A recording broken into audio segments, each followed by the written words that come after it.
Hello and welcome to my meditation. My name is Debra Baker and I am so grateful that you have joined us for this little while. We are working our way through my book, Amazing Intuition, Expanding Your Most Important Resource. And we are on chapter 7 this week, which is about psychic children, animals, and ghosts. Woo! So let's get started. So let's take 3 nice deep breaths, making the first one just breathing into your chest, feeling your chest expand, holding it for a moment. Daisy just joined us. And then releasing it slowly.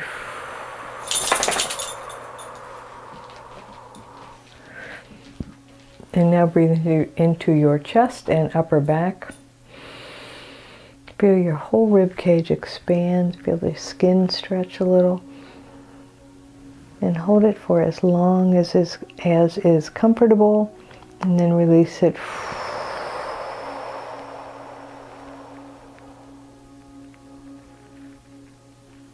And now take the deepest breath you've taken all day, filling up your chest, your upper back, and your belly. Feel all 5 lobes of your lungs expand. And then when you're ready, let it go.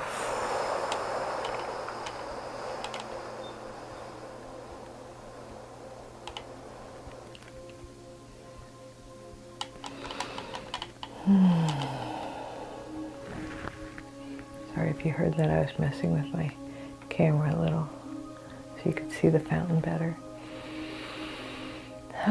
But I hope you have your eyes closed because I think that's the best way to meditate. And so now let's relax our bodies and let's begin at the top this time. So pull your shoulders up to your ears, gently tuck your chin, and just squeeze your head, neck, and shoulders. Squeeze your head and neck gently with your shoulders. Pull your face muscles, skin of your face to your skull, and just squeeze it all for a breath cycle. And then release it. Oh, it feels so good. And now pull your shoulders back. Put your wrists on your hands on your shoulders. Make your hands into fists. Put your hands on your shoulders, and stretch out your chest and squeeze your shoulder blades together. And just squeeze that for a breath cycle. Squeeze, squeeze, squeeze for as long as it's comfortable, and then let it go. Now we're going to go the opposite way. So pull your arms forward, maybe let your elbows touch, and stretch out your back and squeeze in your chest and just squeeze it in together for a breath cycle, and then release it when you're ready. And feel good. Okay, now we're going to do the midsection. So pull your abs in, your side, your back, just kind of like squeeze your middle torso. Squeeze, squeeze, squeeze. Squeeze it. And then when you're ready, let it go.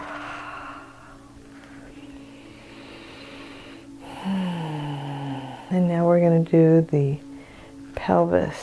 So tighten your glutes. Pull up your pelvic floor. Imagine like squeezing your hips in. Pull your lower abdominal muscles in and just kind of squeeze your pelvis. A gentle squeeze. And hold that for a moment. And then when you're ready, let it go. And now, point your toes, tighten up your calves and the muscles on your upper legs. Just kind of push your legs together and just kind of squeeze as many muscles in your legs as you can for a breath cycle. Squeeze, squeeze, squeeze, and then let it go. And just notice how good it feels to relax, to let it go. Let's just get comfortable. Notice your breathing has slowed down just a little and your brain is shifting to the brain wave of meditation. And I invite you to just know that you are supported. You are divinely supported. So when we talk about psychic children and ghosts and psychic animals, present company excluded, sometimes people find it a little scary. And yet when children are very intuitive, it doesn't scare them, usually. They just know what they know and they kind of shrug and go on. And people will ask, how did you know that? Well, here's my suggestion. If you have any highly intuitive children around, or if you have thoughts about, if you encounter a child who is highly intuitive, the best suggestion I received when I was raising children was, and now I do it with my grandchildren, is to act like it's no big deal. So instead of questioning them, how did you know that? How could you possibly know that? Or, oh, that's evil, or that's bad, or whatever reaction, or tell me more, that's so exciting, you're so amazing, you're so wonderful. All of those responses tend to discourage children because they just want it to be what it is, part of everyday life. Not a big deal. It's, you just roll with it. So think about yourself for a moment. When you react yourself, either you're afraid of getting intuition or having intuition, you're afraid of seeing ghosts or spirits, or, it's the middle of the night and your dog stands up and the hair raises on its back. What do you want to do for yourself in that situation? My suggestion is to validate. And so just in general, let's relax into that idea of validating ourselves. That whatever you feel and think is valid because it's your thoughts and your emotions. And nobody gets to choose them for you. So if you have a bad feeling about someone or something, validate that. If you have a good feeling, I don't know why, but I just trust this person. I encourage you to validate yourself because life's a series of explorations, and to pay attention to how it feels,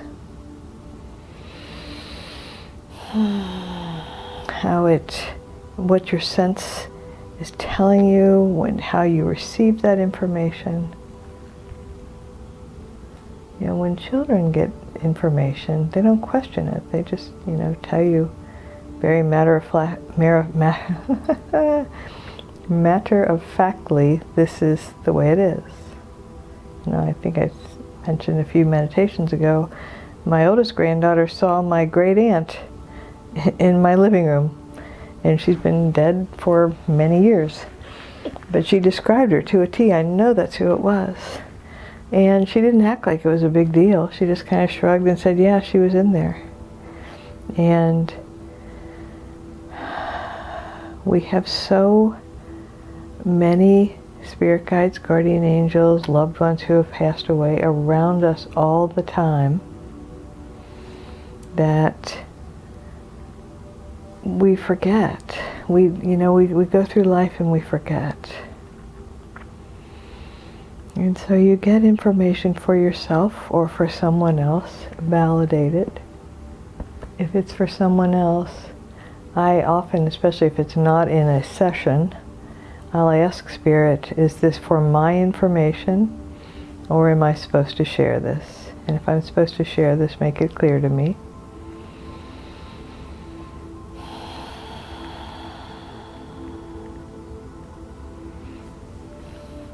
After that chapter, which I think is the most fun chapter in the book, If you only read one chapter in the book, read that one, this one, chapter 7.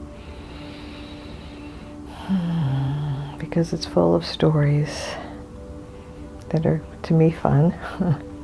But at the end, I reiterate, because honestly, I wanted every chapter to start on a right-hand page, so if I had an extra page, I'd put a quote in from the book that I found important. And the quote for this one was something along the lines of, mostly when spirits are trying to get their attention, your attention, it's because they want your attention. And isn't that what everyone wants? Attention. We want to be validated. We want to be seen. And I've had spirits visit me, and as soon as I validated them and said, I see you, do you need something from me? Then I think often what they needed was just to be seen. So when the very first psychic that I saw in Cincinnati in 1985 was this woman who I said, what do you do if you see a ghost? Because at that time it scared me. The idea of it scared me. And she said, you say to it either out loud or in your head, because they communicate telepathically, in the name of God, how can I help you? And whether you want to say that or in the name of infinite spirit or whatever, I affirm that I am divinely protected, and if there's something I can do to help you, please let me know, because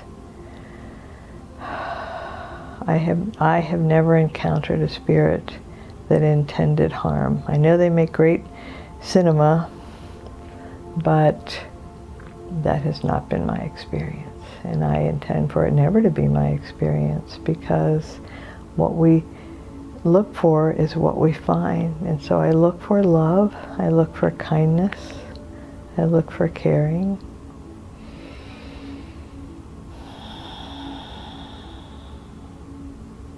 So occasionally, and actually I hear them walking around my house rather frequently.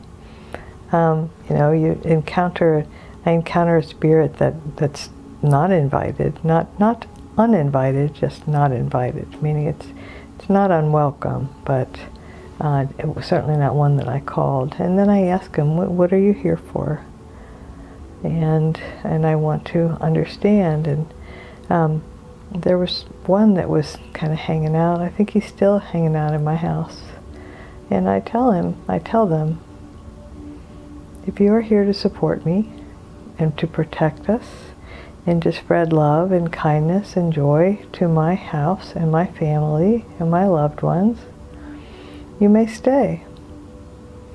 All beings of light and love may stay here. All others must leave. And I think the all others must leave part is really more spoken out of fear than a need to say it.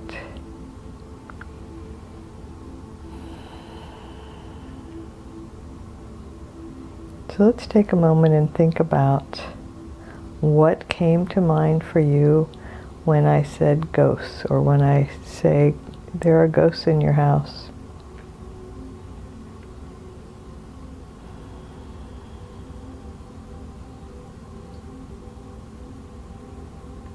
And if it was fear that came up, that's okay. Go back to the earlier the meditations on the earlier chapters when we talk about fear. But also, just know that you are safe. If you feel unsafe because there are spirits around you, how would you feel if you flipped that and knew that there were guardian angels and beings around you looking out for your best interest all the time?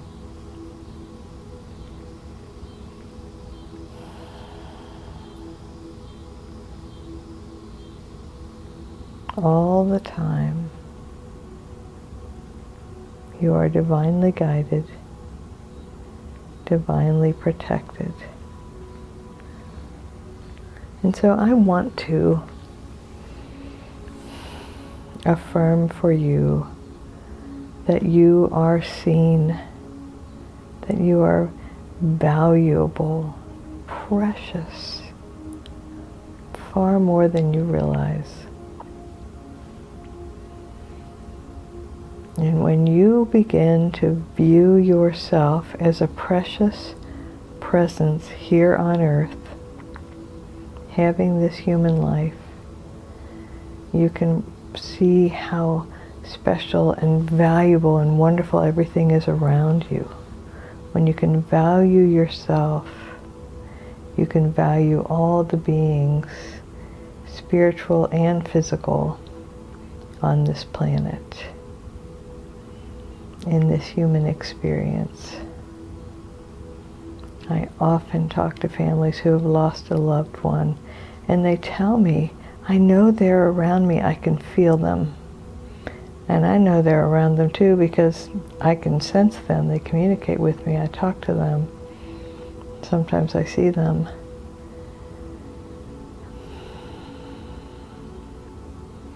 And they always want to offer love and encouragement. And so if you are thinking about a loved one who has passed on that maybe you didn't have a great relationship with, or their views were very different from yours, they have left their views and their personality behind along with their body. And what they took with them was their divine essence, which in its purest form is love. So they have transformed from a human being back to their spiritual self, which is love. And what they want to do is love us. And sometimes they try very hard to love us until we can love ourselves, which is really part of what I want to do. I want you to know that you're valuable and lovable.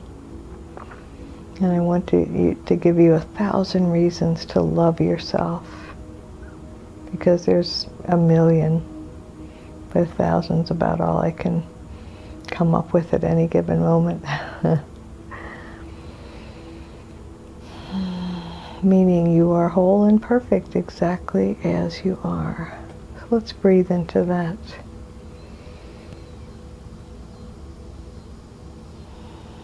And think about validating yourself.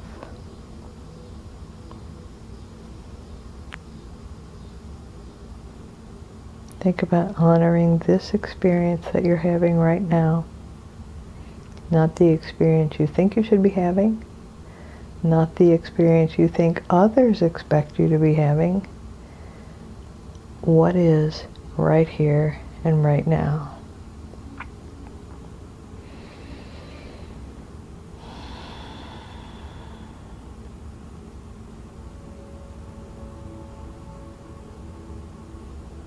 Because your spiritual essence is incredibly beautiful, incredibly awesome, and brilliant, and sparkly, wonderful.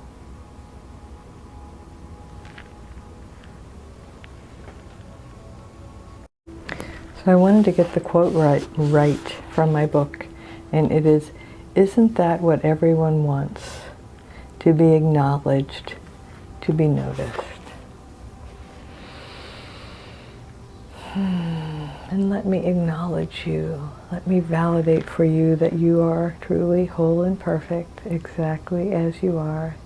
Thank you so much for joining us for this little while, and the one presence and the one power moving in, through, and as me honors and recognizes, acknowledges, notices the one presence and the one power moving in, through, and as you.